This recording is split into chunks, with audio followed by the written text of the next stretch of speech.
HIPcast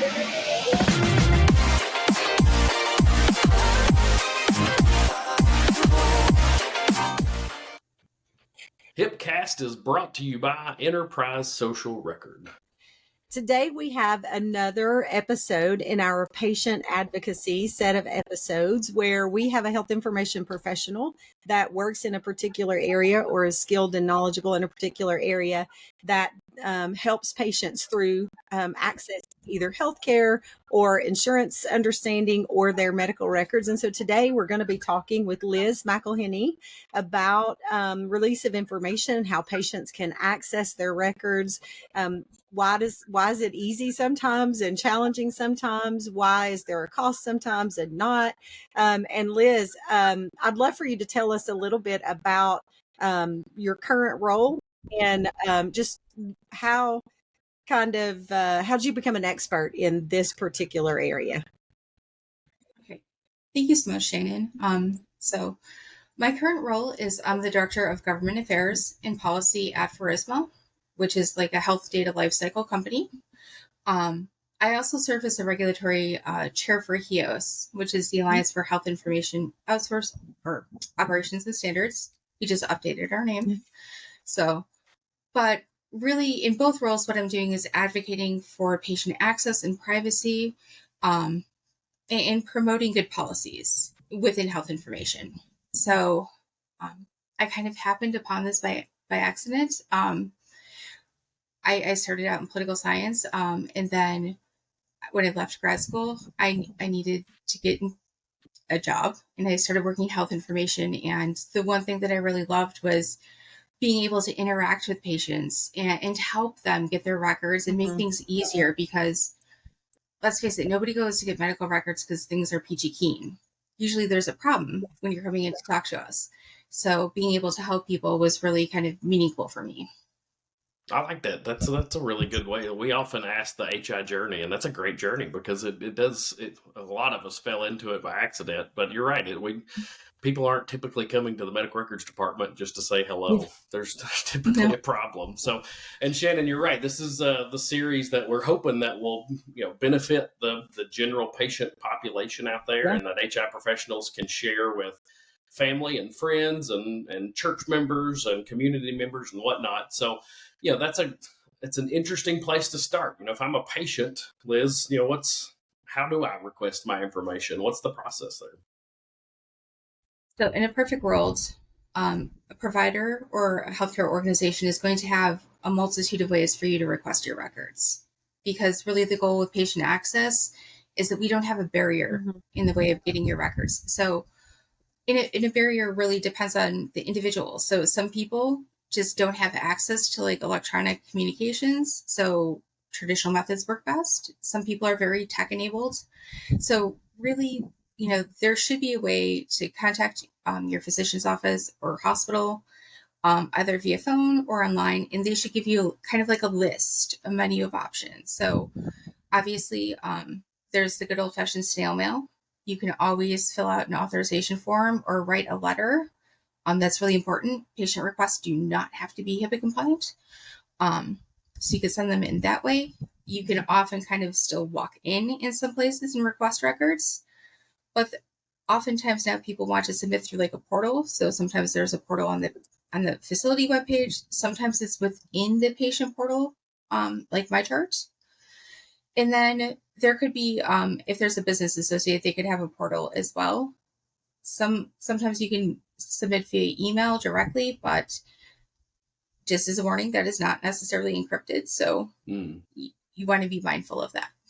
Yeah, so that's interesting. As a patient, I think it's important for all of our patients to understand, like Seth and I talk often about his mom or my dad and how we're interacting with healthcare and our parents, our aging parent. My dad's 85. And so he's not going to do an email request. He's absolutely not going to access the portal. I do it with him, but he would never, but it's important for all the potential patients that engage with healthcare systems to hear that there's really not a wrong door. And there's always the option to call, right? Call the medical records or the health information department in the facility and say, hey, how do I get my medical records? I have a doctor's appointment. What do we need to do here? And is there a process this is just kind of like, isn't there a process for verification over the phone that I can have my records sent to my next provider?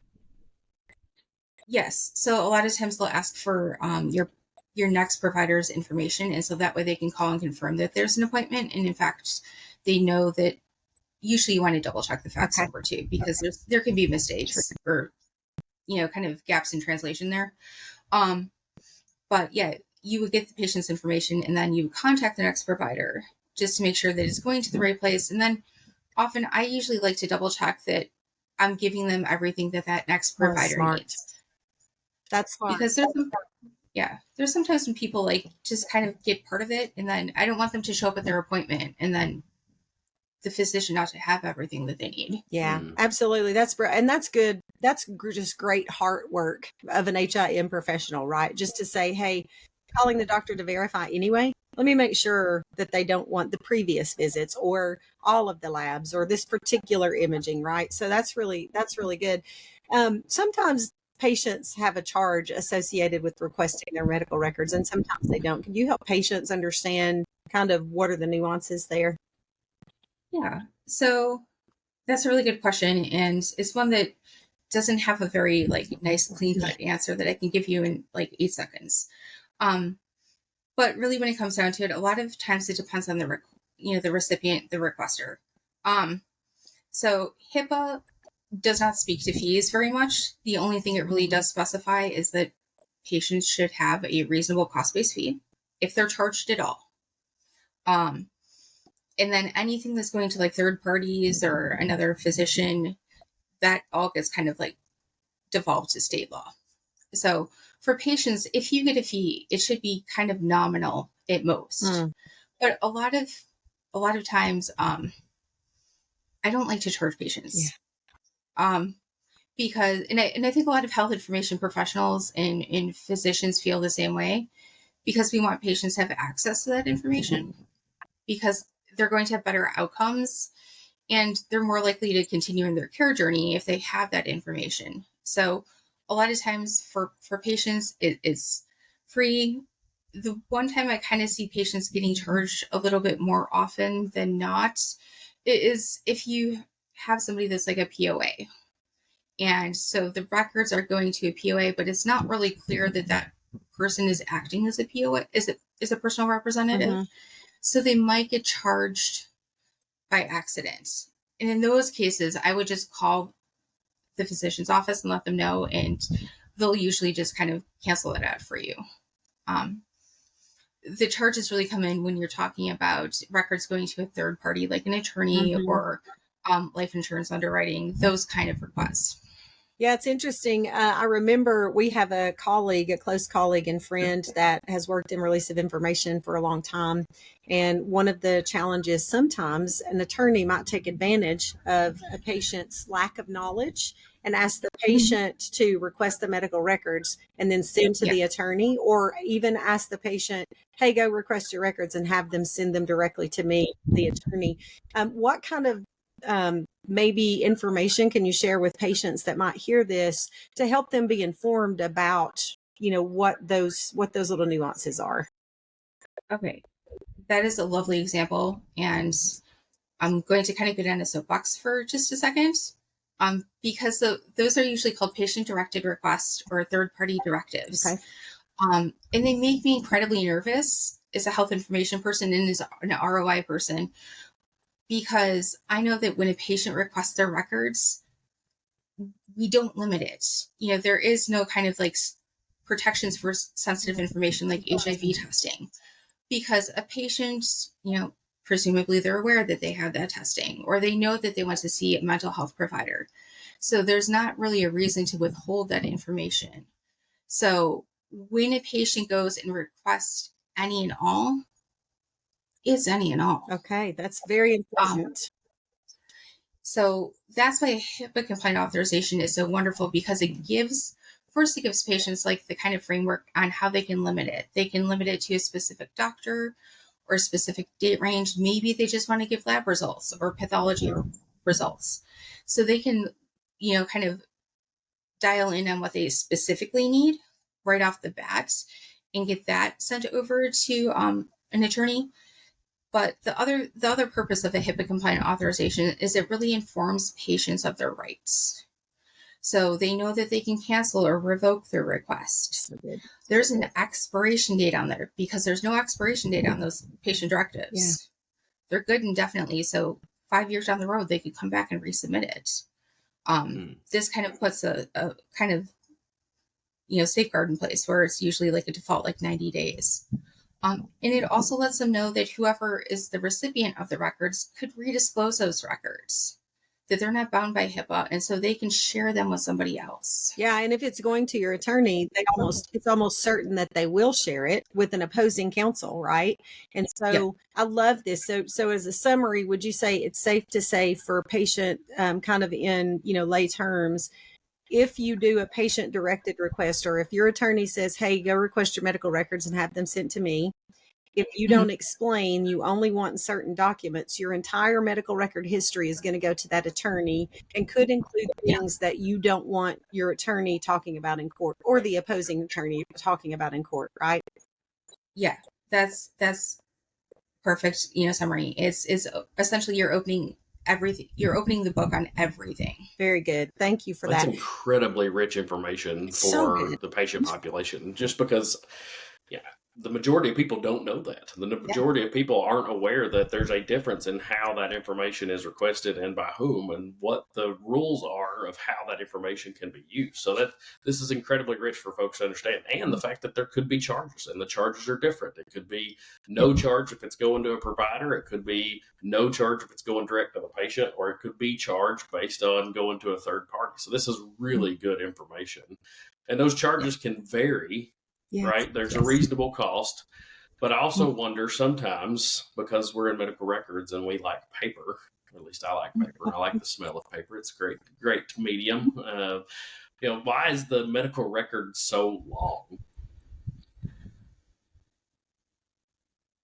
Well, right now, a lot of the issue is as technology has grown, so many more things are connected. Yes. So you can capture so much more data than you ever could before. And I think about when I started, and I'm completely dating myself now, there were oftentimes the kind of carbon paper ER visits. And they would be 15 pages for the whole thing, including consents. Yeah. And now out of Epic or Cerner or Meditech, it could be 50 pages when you put in consents. So really kind of the evolution of EHRs in the kind of interoperability between devices has really kind of facilitated that growth in medical records. And then it's also how an organization defines the record request. Yeah. So, we were talking about how we want patients to have access to all their information. Well, if a patient asks for all, and I don't think patients always know that all is really the bed checks at 1 a.m. as well. Mm-hmm.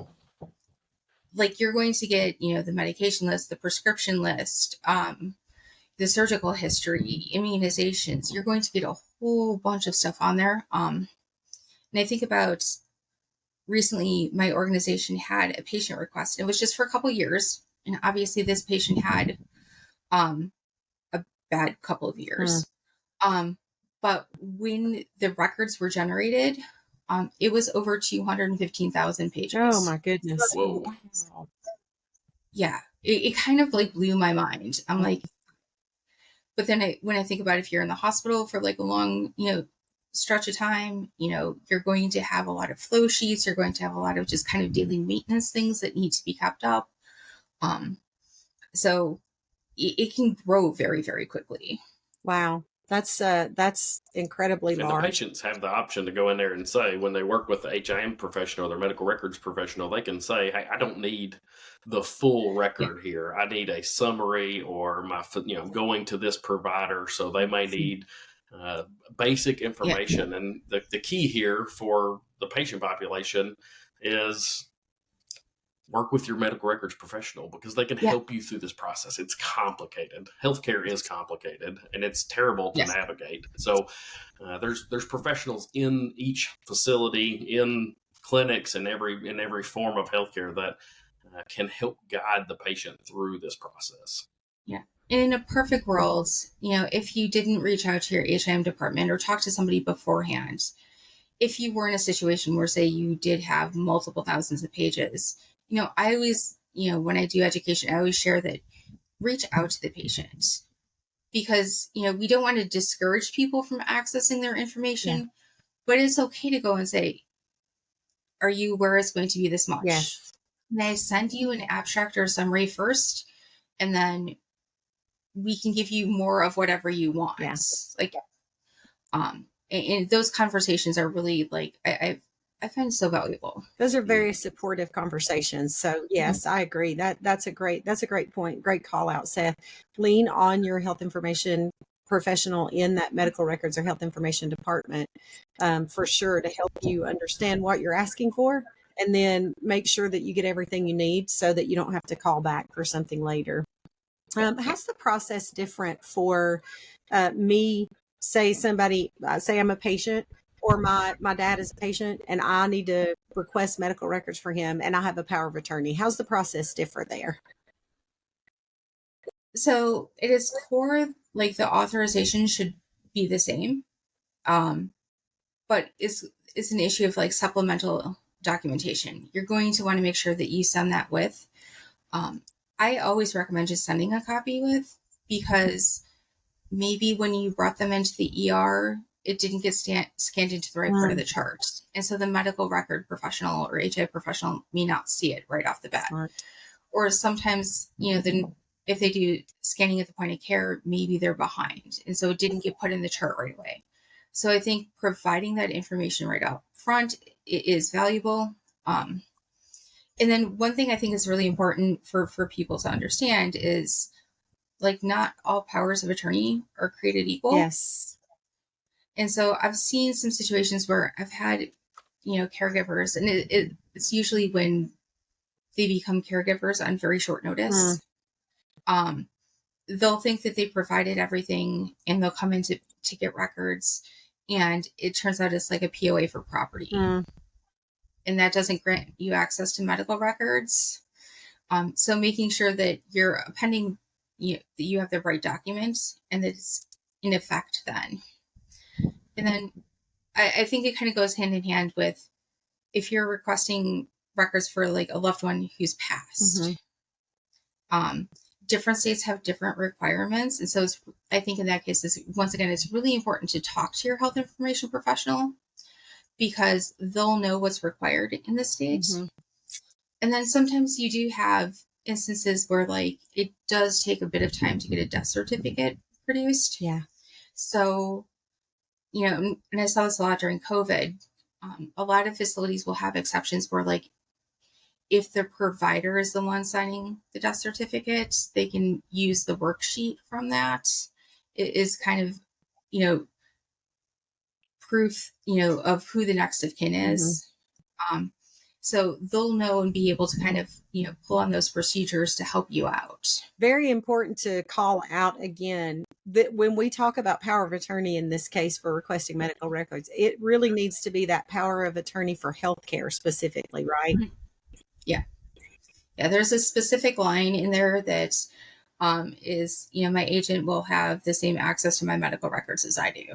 It's kind of buried usually in page 2 or something, but it's in there. Very good. Yeah. And the process can be somewhat frustrating from the patient's perspective, because there's like we've talked about, it's complicated, but there's also a lot of rules that the medical records department and health information professionals have to follow, whether it's federal guidelines or state specific guidelines. And I live in an area to where a hospital may be in Tennessee, but the patient may have come out of Kentucky or Virginia. So the HIM professional has to know the differences. The patient has to understand that there's a lot of complexities here of what information can be released, when, and to whom. And the best thing to do, again, I guess the theme of this podcast is to work with your HIM professional there, because we're here to help. We're here to make sure that we navigate that with the patient population.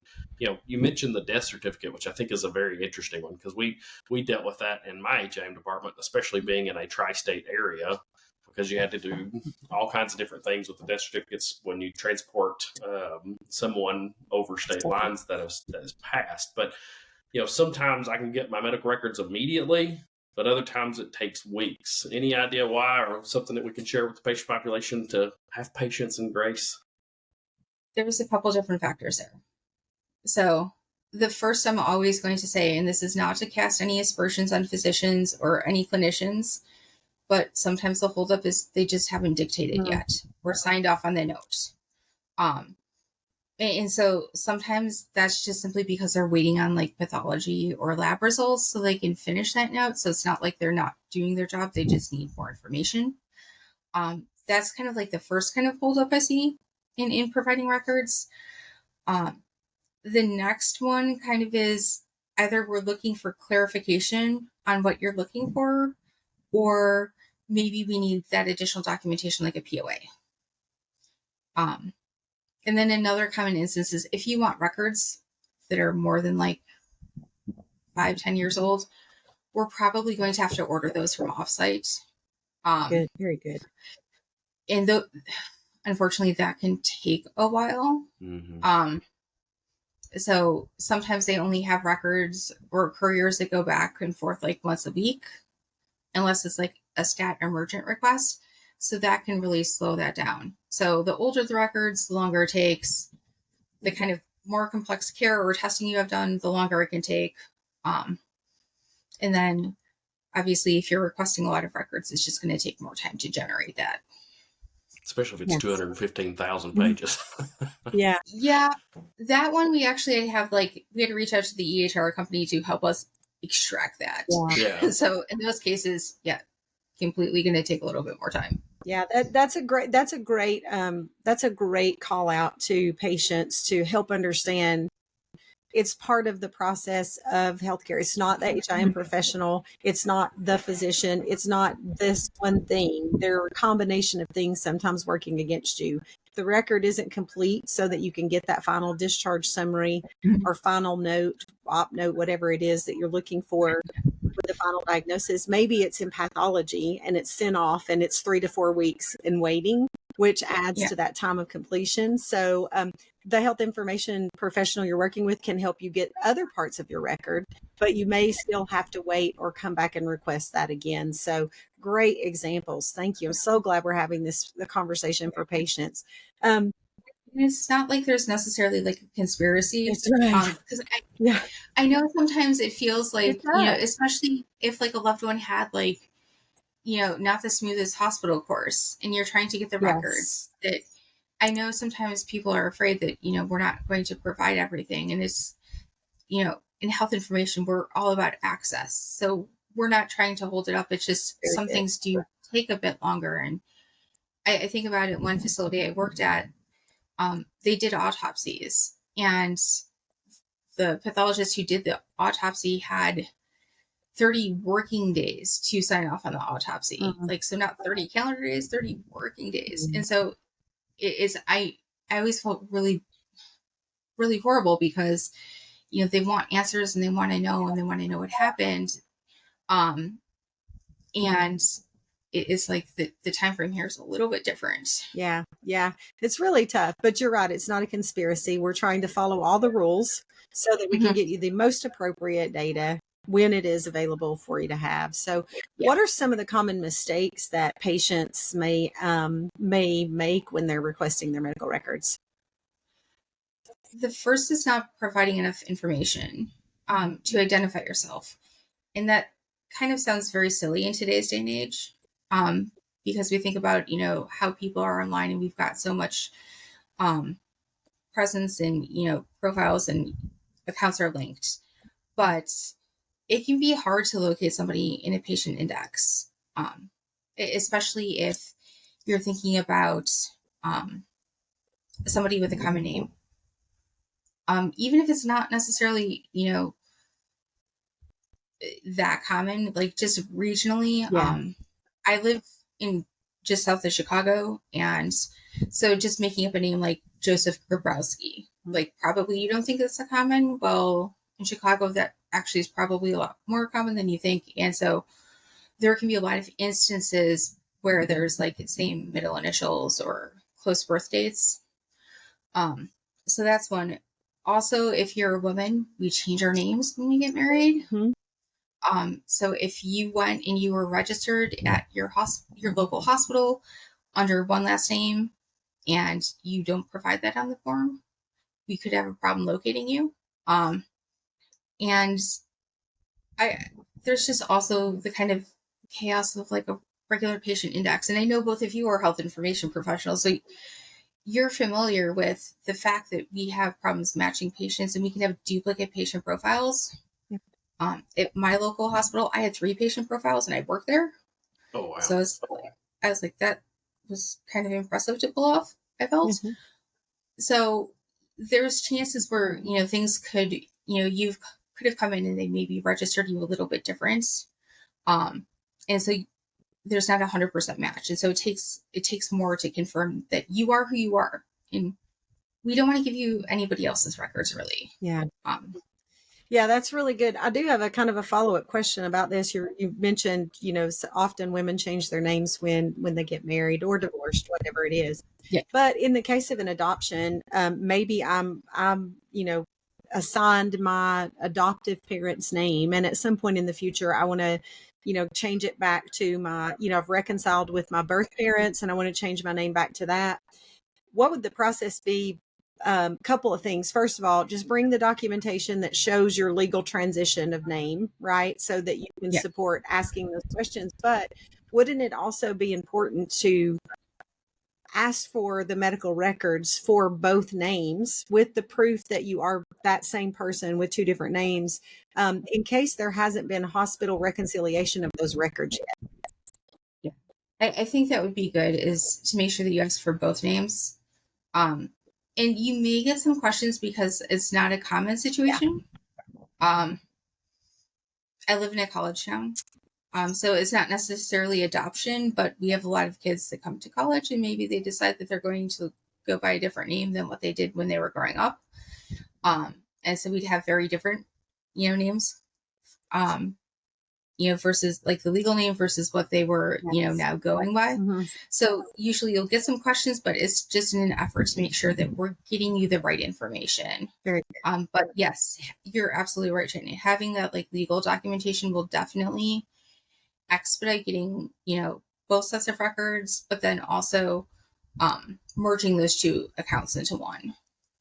It's also something that you sparked an idea in my mind, Shannan, that we didn't have in the prep here, but if you have a complicated medical history, your medical record at your hospital isn't your only medical record. We are responsible to house our legal medical record for the care that we've provided. So if you've gone to other providers, unfortunately, you got to go through this process multiple times in many cases, just because of how complicated medical history is. And that the medical record by that covered entity, which is what HIPAA calls it, they only house what they have there and what they produced from a documentation perspective. So that's another complication that the patient population needs to be aware of, that it's when we say your medical record, well, it's your medical record for the care that we've provided. And you may have to go to other providers if you need to. So, sometimes if you're reviewing your medical record, you may find a mistake. Sometimes, a doctor may say something and the technology doesn't pick it up correctly, or sometimes they're very busy and they write something down that may not be the perfect thing. So if I'm a patient and I see something's wrong in my medical records, what can I do?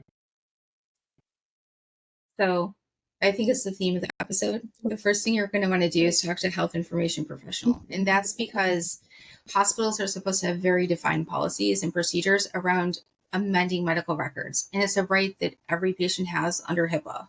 You can always request that amendment. It doesn't mean you'll get it, but you can always request it. And it should be always linked to that encounter or that data point.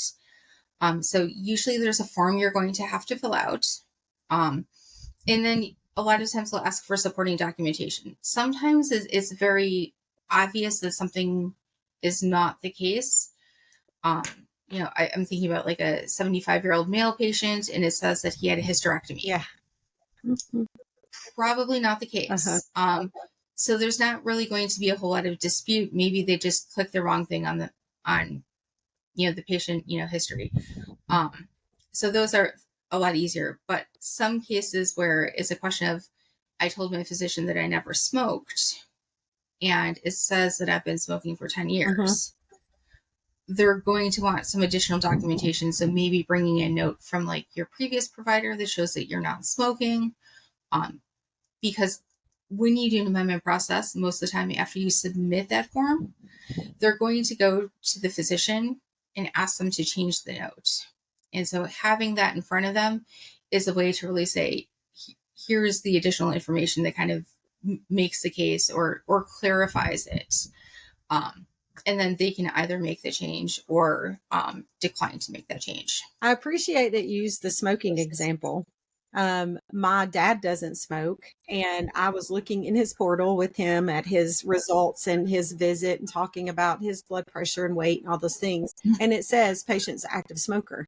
So I happen to know the provider, and I know the staff that works for the provider. I texted the provider and I was like, Dad doesn't smoke, right? And he said, well, yeah. And I was like, well, his medical record says he does, but it was that medical record had a flaw in the design of the technology. So that wasn't the provider. The provider did not actually say that the code was backwards.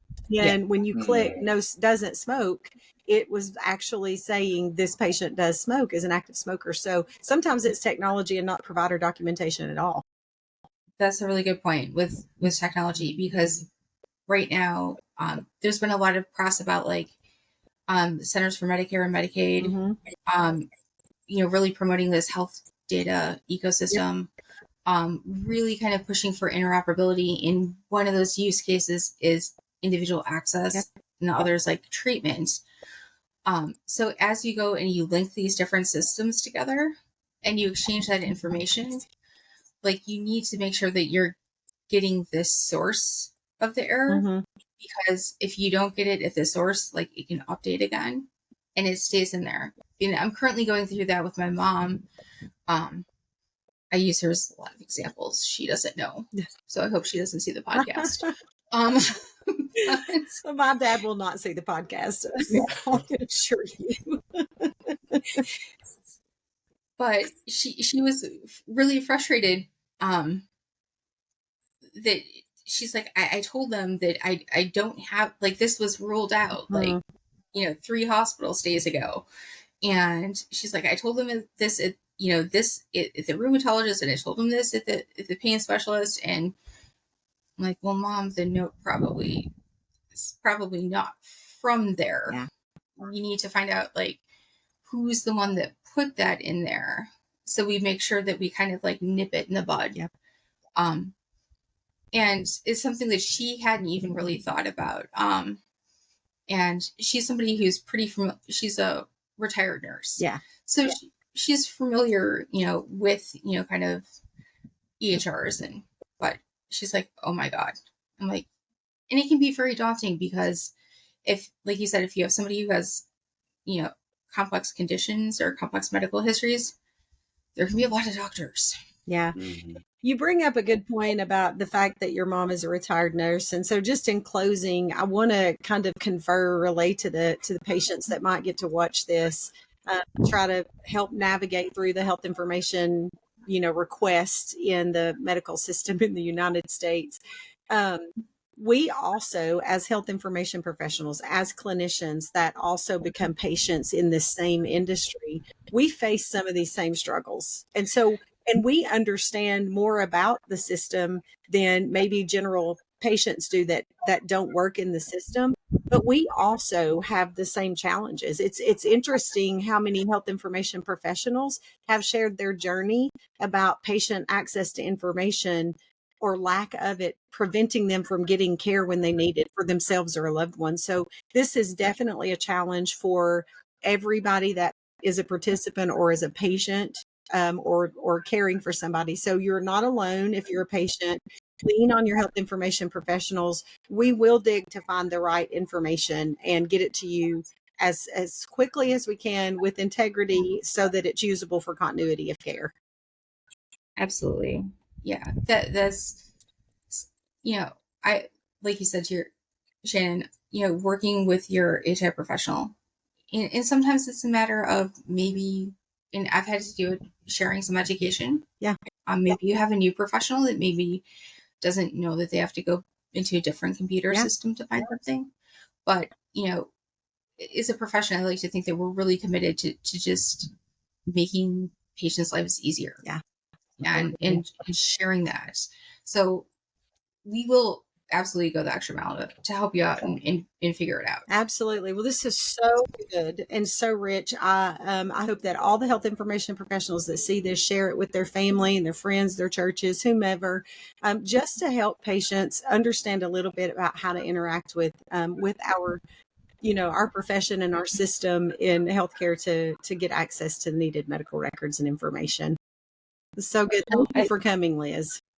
Well, thank you for having me. I think this is like such a great podcast series. The American health care system is complex. And so I think demystifying it and giving people resources is wonderful. Awesome. Absolutely. Well, thanks again. And Shannan, until next time, my friend. See you next time, buddy.